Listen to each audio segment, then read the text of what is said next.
Praise the lord. అందరికీ రక్షకుడైన యేసుక్రీస్తు ప్రశస్త నామములో మీ అందరికి వందనాలు, శుభాలు, దైవాశీస్సులు.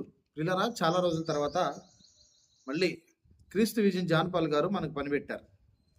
ఆయన మహిమ కుమారి, ప్రభు కుమారి ఇష్యూలో మాట్లాడుతూ దైవజనులు అన్న శాలేమన్న గురించి కొన్ని పరుషు పదాలు వాడటం జరిగింది. ఆయన ఏం మాట్లాడాడో ఒకసారి మనం విందాం. తర్వాత దానికి ఏం మాట్లాడాలో నేను చెప్తాను. ఒకసారి మీరు వినండి.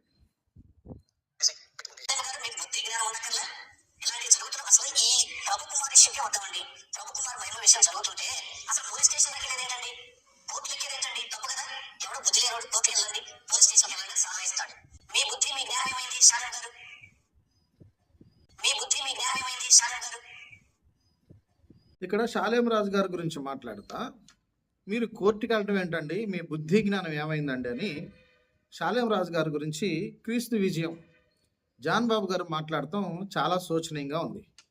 జాన్ బాబు గారు, నేను మీ కొరకే ఈ వీడియో చేస్తా ఉన్నాను. మీరు శాలేం రాజు గారిని పట్టుకుని బుద్ధి జ్ఞానం ఏమైంది అని. శాలేం రాజు గారు బుద్ధి జ్ఞానం ఏం కాలేదు. ఆయన చాలా బుద్ధిమంతుడు, చాలా జ్ఞానం కలిగిన వాడు. అయితే ఈ వీడియో ముఖ్యంగా మీరు శాలేం రాజు గారి బుద్ధి జ్ఞానం గురించి ఎత్తారు కాబట్టి మీ బుద్ధి జ్ఞానం గురించి కూడా ప్రశ్నించాల్సి వస్తుంది. ఎందుకంటే చూస్తున్న వీక్షకులందరూ కూడా మీరు కూడా గమనించాలి. ఈయన గోడ మీద పిల్లి వాటం లాంటోడు.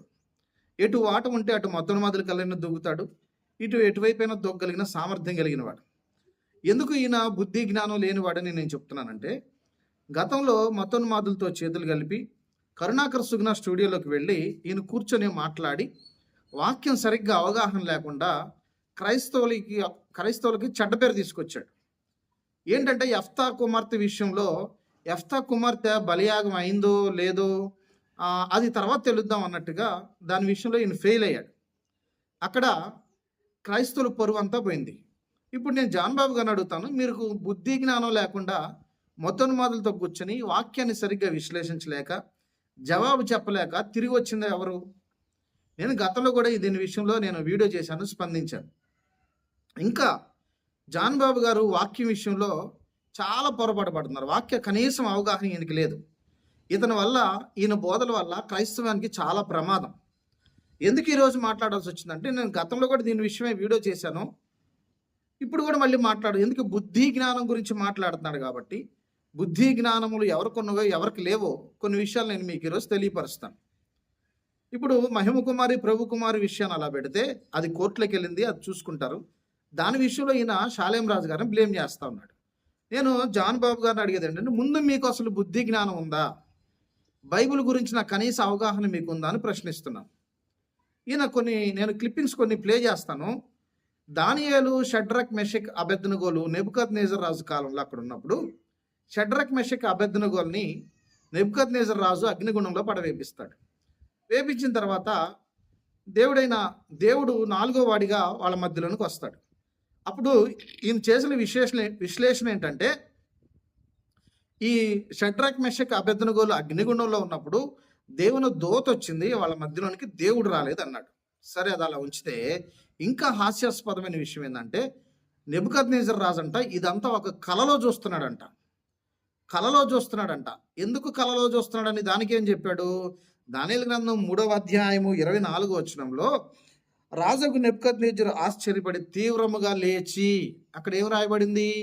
తీవ్రముగా లేచి అంటే ఆయన దర్శనంలో ఇదంతా చూస్తున్నాడని చెప్పాడు. ఈయన డొల్లతనం, ఒకసారి ఈయన వాక్యం ఎంత డొల్లతనం ఉందో నేను మీకు చూపిస్తాను. ఆయన మాట్లాడిన మాటలు ఒకసారి మీరు వినండి.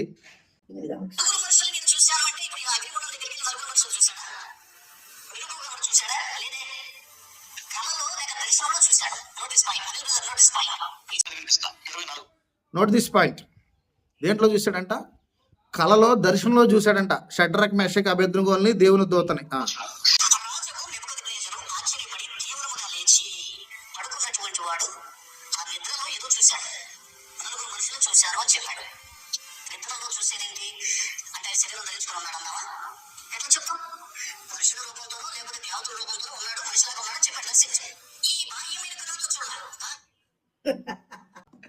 ఏమండి, కనీసం సండే స్కూల్ పిల్లలు కూడా చెప్తారు కండి. ఏమంటున్నాడు జాన్ బాబు గారు ఏమంటున్నాడంటే, నిద్రలో నుంచి లేచాడంట, దర్శనం రూపంలో చూశాడంట. మళ్ళీ ఒకసారి ఈ విచిత్రం మళ్ళీ మీరు వినాలి.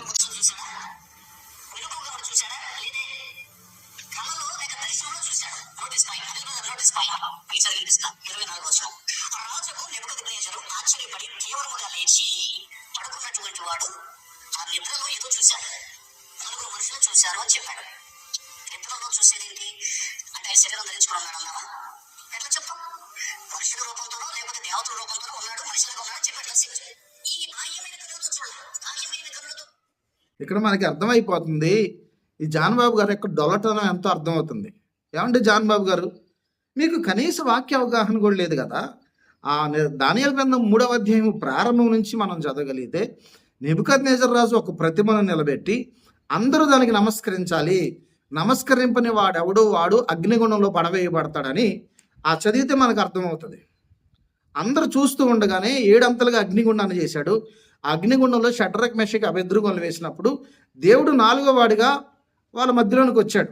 దేవదూత రూపంగా వచ్చాడా మనిషిగా వచ్చాడని పక్కన పెడితే ఇక్కడ జాన్ బాబు గారు మీరు ప్రస్తావిస్తుంది ఏంటి? ఈయన అది నిజంగా ప్రత్యక్షంగా చూశాడా? కాదు, దర్శనంలో కల్లో చూశాడంట, తీవ్రంగా లేచాడంట.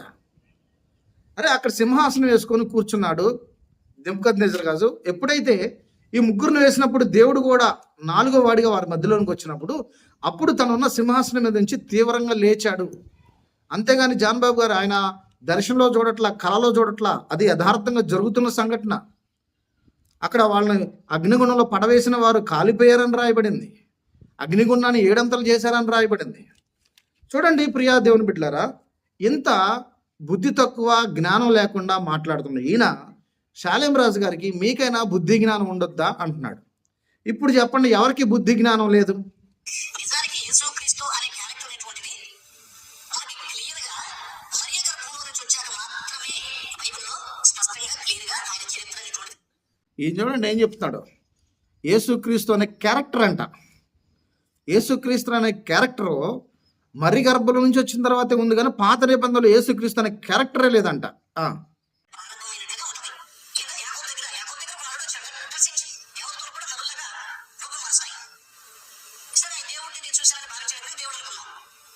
చూడండి చాలా హాస్యాస్పదంగా యాకోబు దగ్గరికి నరుడు వచ్చాడు, దేవుడు రాలేడు.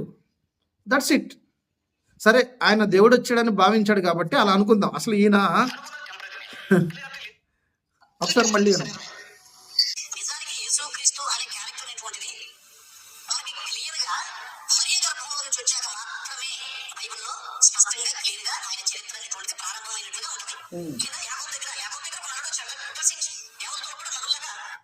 యాకోబు దగ్గర ఒక నరుడు వచ్చాడు. That's it.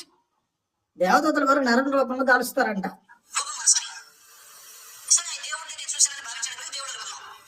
దేవుడిని ఆయన చూశాడని భావించాడు కాబట్టి దేవుడు అనుకుందాం. చూడండి ఈయన ఎంత పాండిత్యం చూడండి, ఈయనకి బుద్ధి జ్ఞానాలు ఏమైనా ఉన్నాయండి? అసలు ఆయన అనుకున్నాడు కాబట్టి మనం కూడా అనుకుందాం అంటున్నాడు. వాస్తవానికి ఆదికాండం 32వ అధ్యాయంలో యాకోబు దగ్గరికి దేవుడు నర రూపంలో వచ్చినప్పుడు అక్కడ మనం 32వ అధ్యాయంలో గమనిస్తే ఆయన అడిగాడు, నీ పేరేంటి అని అడిగినప్పుడు నా పేరు ఎందుకు అడుగుతున్నావు అని చెప్పి దేవుడు ఏమంటున్నాడంటే, నీవు మనుషులతోనూ దేవునితోనూ పోరాడి గెలుచుతూ గనక నీ పేరు ఇశ్రాయేలే కానీ యాకోబు అనబడదు అన్నాడు. అక్కడ ఇంకొక మాట రాయబడింది ఏంటంటే ఆదికాండం 32వ అధ్యాయంలో 28వ వచనంలో, అప్పుడు ఆయన నీవు దేవునితోనూ మనుషులతోనూ పోరాడి గెలుచుతూ గనక ఇక మీదట నీ పేరు ఇశ్రాయేలే గాని యాకోబు అనబడదని చెప్పాను. ఇక్కడ ఏం రాయబడింది? దేవుడు చెప్తా ఉన్నాడు నీవు దేవునితో పోరాడావు అని స్పష్టంగా రాయబడింది. ఇంకా కొంచెం ముందుకు చదివితే 30వ వచనంలో యాకోబు నేను ముఖాముఖిగా దేవుని చూచి తిని అయినను నా ప్రాణము దక్కినదని ఆ స్థలమునకు పెనూయేలు అని పేరు పెట్టాను. ఇక్కడ యాకోబు ఏం చెప్పాడు? నేను ముఖాముఖిగా దేవుని చూచాను అన్నాడు. స్పష్టంగా రాయబడింది యాకోబు దగ్గరికి వచ్చింది దేవుడే. అయితే దేవుడుగా దిగొస్తే మనుషుడు ఎవడు చూడలేడు కాబట్టి తన మహిమను తగ్గించుకొని ఆయన యాకోబు దగ్గరికి రావటం జరిగింది. కానీ జాన్ బాబు గారు ఏమంటున్నారు? యాకోబు అలా ఫీల్ అయ్యాడు కాబట్టి కాసేపు దేవుడే అనుకుందాం. ఏమంటే జాన్ బాబు గారు మీకు కొంచెం అన్న బైబిల్ అవగాహన ఉందా? ఏమంటే ఏం బైబిల్ కనీసం అవగాహన లేకుండా మీరు మతోన్మాదుల్లో స్టూడియోల్లోకి వెళ్ళి కూర్చొని వాక్యాన్ని బోధిస్తారు, ఛానల్స్లో యూట్యూబ్లో వీడియోస్ పెట్టి వాక్యాలు బోధిస్తారు. మీ వాక్యాలు చూసిన వాళ్ళందరూ ఏమవ్వాలి? ఖచ్చితంగా నరకానికి వెళ్తారు కదా. మీకు కొంచెం కూడా వాక్యం విషయంలో బుద్ధి జ్ఞానం ఏమి లేదని దీన్ని బట్టి మనకు అర్థమవుతుంది. ఇంకా విచిత్రమైన విషయం ఏంటంటే పగడాల ప్రవీణ్ గారు చనిపోయినప్పుడు జాన్ బాబు గారు పగడాల ప్రవీణ్ గారు సెల్ఫ్ మర్డర్ అన్నాడు. సెల్ఫ్ మర్డర్ ఏంటి? ఎవరు చనిపోయారంటే పగడాల ప్రవీణ్ గారంట చేతబడి శక్తుల చేత పీడించబడి చచ్చిపోయాడంట. వింటారా ఒకసారి ఆ మాట? పగడాల ప్రవీణ్ గారు దెయ్యాలు తీసుకెళ్లి అతన్ని హత్య చేసినాయి అంట. ఒకసారి వినండి. ఒక్కొక్కసారి దర్శనాలు అస్పష్టంగా ఉంటాయి. ఇది నా ఎక్స్పీరియన్స్. ఒక్కొక్కసారి దర్శనాలు బ్లాక్ అండ్ వైట్ కనిపిస్తాయి నాకు. అంటే అది కొంచెం లేట్ గా జరుగుతాయి. ఒక్కొక్కసారి రిపీట్ అవుతాయి మామూలుగానే. అంటే ఎందుకు దర్శనాలు కనిపిస్తాయి? నాకు కొన్ని అంచనాలు ఉన్నాయి, కొన్ని ఆలోచనలు ఉన్నాయి. నా నడిపి వేరు, నా దేవుడు నన్ను నడిపించే విధానం వేరు. బో. ఇది నా వ్యక్తిగతం.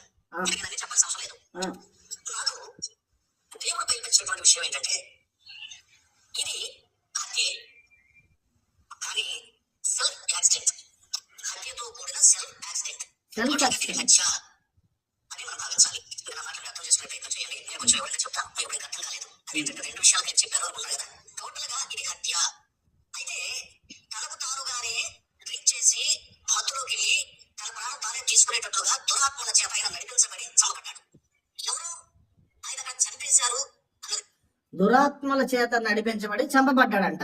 ఆ, కాదండి. నిజం చెప్పాలంటే బైక్ ని చంపినటువంటి వాడు బైక్ అట్లా అసలు పొడుగు పెట్టాల్సిన అవసరం ఏంటండి? వాడికి జ్ఞానం ఉండదా? ఆలోచన ఉండదా? యాక్సిడెంట్ అయితే ఆయన పొడుగు పెడితే రేపు మీరు మన మీద కేసు వస్తుంది. పొడుగు పెట్టడం తప్ప యాక్సిడెంట్ అయినప్పుడు మనిషి నడుస్తుందా? ఇటు స్టేషన్ వెళ్ళిపోవాలి హడావిడిగా. ఎట్లా పొడుగు పెడతారండి? దయ్యముల శక్తి చేత దయ్యముల సమూహము ఈ పని చేశాయి. దయ్యములు అందుకనే వెహికల్స్ కూడా ఎలాంటి వెహికల్ ఎలాంటి దెబ్బ తగలకుండా సెల్ఫ్ దెయ్య దెయ్యాల సమూహముల చేత దెయ్యములే ఈ పని చేసినాయంట. పగడాల ప్రవీణ్ గారిని చంపేసింది దెయ్యాలంట. చేతబడి శక్తులు అంటే దెయ్యాలే బండిని అట్లా పడుకోబెట్టి వెళ్ళినాయి అంట. ఇప్పుడు జాన్బాబు గారు నాకు చెప్పాలి, బుద్ధి జ్ఞానం ఉంది ఎవరికి? మీకా బుద్ధి జ్ఞానం లేదు శాలేం రాజు గారికా? శాలేం రాజు గారు ఎప్పుడు ఇలాంటి వ్యాఖ్యలు చేయలేదు, ఇలాంటి ఉపదేశాలు చెప్పలేదే. షడ్రక్ మెషక్ అబెద్నెగోలు అగ్నిగుణంలో వేయటం నెబుకద్నెజరు దర్శనంలో కల్లో చూశాడా? ఇకపోతే యాకోబు పోరాడింది నరునితో, దట్స్ ఇట్. ఆయన ఏదో దేవుడు చూశాడు అనుకుంటున్నాడు అనుకోనండి. అంటే కనీసం ఆది కాండంలో ఉన్న విషయం కూడా మీకు అర్థం కాలేదే. 32వ అధ్యాయంలో ఆది కాండంలో యాకోబుతో పోరాడింది దేవుడే. కింద స్పష్టంగా రాయబడింది, నీవు దేవునితోనూ మనుషులతో పోరాడమన్నాడు. యాకోబు నేను దేవుని ముఖాముఖిగా చూశానని స్పష్టంగా రాయబడింది. కనీస అవగాహన లేకుండా ఆ మతోన్మాదుల దగ్గరికి వెళ్ళి కరుణాకర్ సుగుణ గారి దగ్గరికి వెళ్ళి యెఫ్తా కుమార్తె బలి నరబలి అయిందో లేదో అవన్నీ పక్కన పెడదాం అని ఇలాంటి వ్యాఖ్యలన్నీ చేసింది ఎవరండి? జాన్బాబు గారు ముందు నేను చెప్పేది ఏంటంటే, ముందు మీరు వాక్యాన్ని సరిగ్గా వివరించడం నేర్చుకోండి. తర్వాత సామాజికంగా జరిగే విషయాలని తర్వాత మాట్లాడుతారు. కానీ సమయాన్ని వీటికి వేస్ట్ చేసుకోవద్దు. కాస్త కూర్చొని బైబిల్ బాగా చదవండి. మీరు ఎన్నిసార్లు బైబిల్ చదివారో నాకైతే తెలియదు. బైబిల్లో కనీసం అవగాహన లేదు. సండే స్కూల్ పిల్లల్ని అడిగినా యాకోబు గురించి చెప్తాడు, షడ్రక్ మెషక్ అబెద్నెగోల గురించి చెప్తారు. ఏం జాన్బాబు గారు మీరు ఎందుకు ఇట్లా అయిపోయారు? కాస్త దేవుని దగ్గర పాదాల దగ్గర కూర్చోండి. అయ్యా నాకు నూతన ప్రత్యక్షతలు అని. దర్శనాలు కళలు చూడమాకండి. అట్లానే దర్శనాలు కళలు ఇవ్వని నేను చెప్పట్లా. పనికి మాలిన దర్శనాలు కళలు చూడమాకండి. పగడాల ప్రవీణ్ గారిని దెయ్యాల సమూహాలు వచ్చి చంపేసి బండిని అయ్యే బుణుకోబెట్టి వెళ్ళినాయి అంట. ఇంతకంటే బుద్ధి తక్కువ పని, జ్ఞానం తక్కువ పని ఏమైనా ఉందా? కాబట్టి నేను ఆ 50 మందికి చెప్పేది ఏంటంటే, ఆ వీడియో డిలీట్ చేశాడులేండి. 2 రోజుల క్రితం పెట్టాడు శాలేం రాజు గారి మీద, ప్రభు కుమార్ మీద స్ట్రైక్ పడినట్టుంది పాపం, వీడియో డిలీట్ చేశారు. ఇప్పటికైనా జాన్బాబు గారికి నేను చెప్పేది ఏంటంటే, మీరు ప్రభు పాదాల దగ్గర కూర్చొని ముందు వాక్యం నేర్చుకోండి, వాక్యాన్ని విశ్లేషించండి. బయట జరుగుతున్న పరిస్థితులను తర్వాత విశ్లేషిద్దరు. కానీ మొదటిగా దేవుని గురించి తెలుసుకోండి. లోకంలో జరుగుతున్న సంగతులన్నీ మీకెందుకు? వీకేఆర్ అంటావు, జాన్పాల్ అంటావు, అదంటావు, ఇదంటావు, అందరి గురించి మీకెందుకు? ముందు దేవుని గురించి తెలుసుకో, తర్వాత మిగతా వాళ్ళందరి గురించి తెలుసుకుంది. కానీ కాబట్టి స్పష్టంగా అర్థమైపోయింది, బుద్ధి జ్ఞానం ఎవరికి లేవంటే ఖచ్చితంగా జాన్బాబు గారికి లేవు. అయినా నాకంటే వయసులో పెద్దోడు, నేను అలా అనకూడదు. కానీ మరి వాక్యంని వక్రీకరించి చెప్తా ఉంటే మరి బుద్ధి జ్ఞానం లేని వాళ్ళనే అనాలి కదా. ఈ విషయాలు అందరూ గమనిస్తారని నేను తెలియపరుస్తూ, జాన్బాబు గారు కూడా ప్రేమపూర్వకంగా నేను చెప్తున్నాను, మళ్ళీ ఇంకొకసారి బాగా వాక్యం చదవండి. మీ కాన్సన్ట్రేషన్ అంతా దేవుని సేవ మీద, వాక్య ధ్యానం మీద పెట్టండి. ఇలాంటి వాక్యాలు మీ సంఘాల్లో చెప్పి యూట్యూబ్లో పెడితే వాళ్ళు కూడా భ్రష్టులు అయిపోతారని నేను తెలియపరుస్తూ నా మాటలు ముగిస్తున్నాను. అందరికీ వందనాలు. Praise the lord.